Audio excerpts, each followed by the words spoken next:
1 de febrero del Evangelio según San Marcos. En aquel tiempo Jesús se dirigió a su ciudad y lo seguían sus discípulos.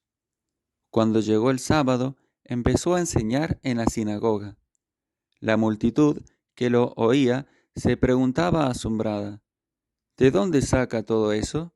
¿Qué sabiduría es esa que le ha sido dada? Y esos milagros que realizan sus manos. ¿No es este el carpintero, el hijo de María, hermano de Santiago y José y Judas y Simón? ¿Y sus hermanas no viven con nosotros aquí? Y se escandalizaban a cuenta de él.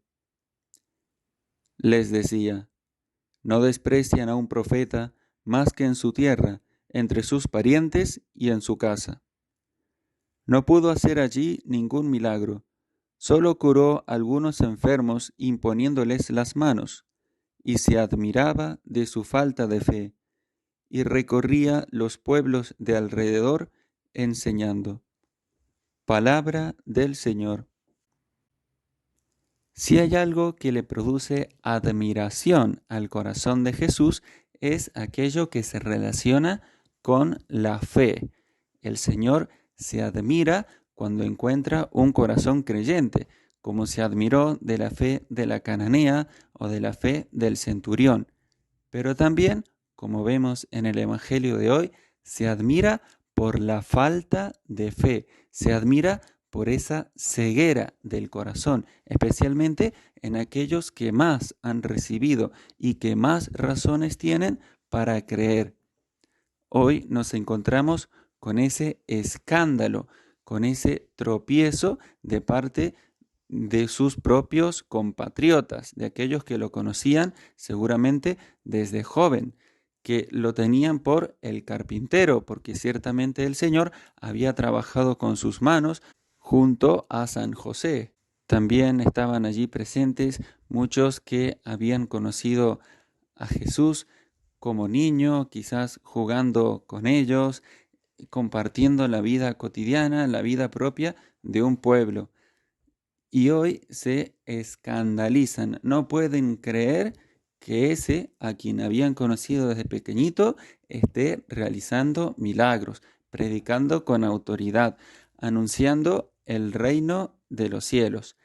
Y mucho menos iban a comprender que este humilde artesano, vecino suyo de su pueblo, sea ni más ni menos que el Hijo de Dios.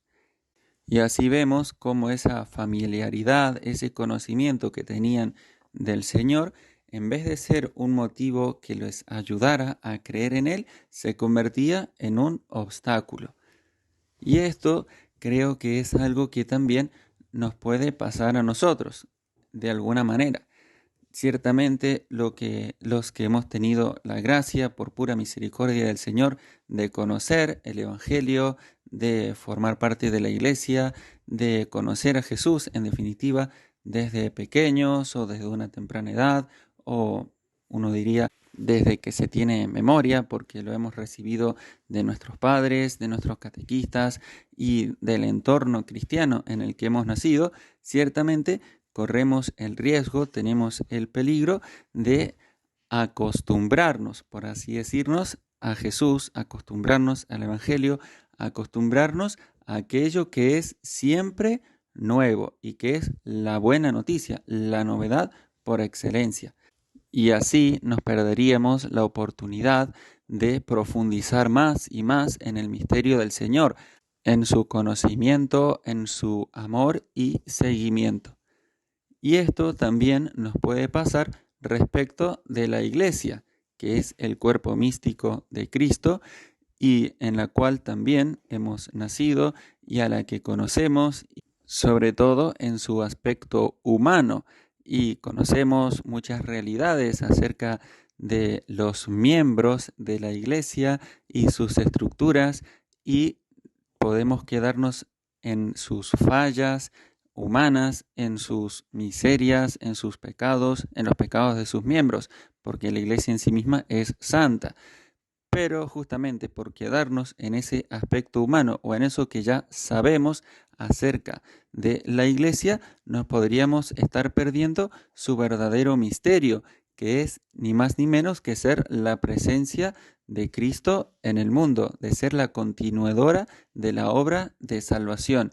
Y podríamos quedarnos solamente en ese aspecto de la institución humana, que es, por lo tanto, sujeto de críticas, de murmuraciones o de escándalo, como era en el caso de estos compatriotas de Jesús, que como sabían algo de él, de su vida humilde, sencilla y aparentemente sin mayor interés, así también nosotros podríamos quedarnos solamente en el aspecto externo, institucional, humano de la Iglesia y perdernos su verdadero misterio y escandalizarnos precisamente por ese aspecto humano.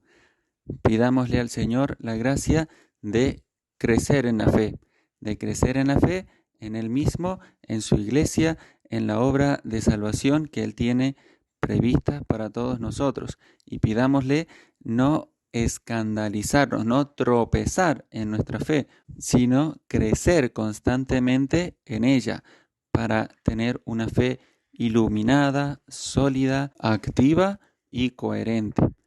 Gloria al Padre, gloria al Hijo, gloria al Espíritu Santo, como era en el principio, ahora y siempre, por los siglos de los siglos. Amén.